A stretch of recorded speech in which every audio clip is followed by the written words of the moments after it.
كابتن بيومي، خلاص كابتن بيومي طبعا في تسجيل حالات اشرف لازم يكون توجه الشكر.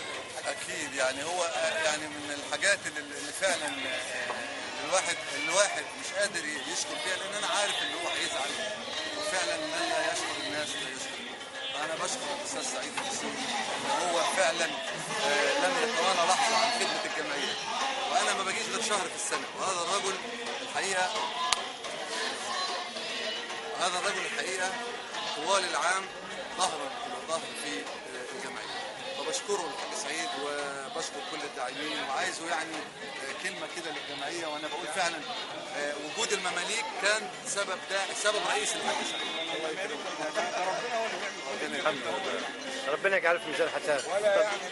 ولا انا عملت ولا انت عملت ولا اي حد عمل. شعورك النهارده وانت بتشارك النهارده جمعيه النور؟ والله اكتر من يوم فرح بنتي. ربنا يكرمك. فرحان النهارده اكتر من يوم فرح بنتي. ربنا يجعله في ميزان حسناتكم يا رب. اشكرك. الله يخليك. الله يخليك.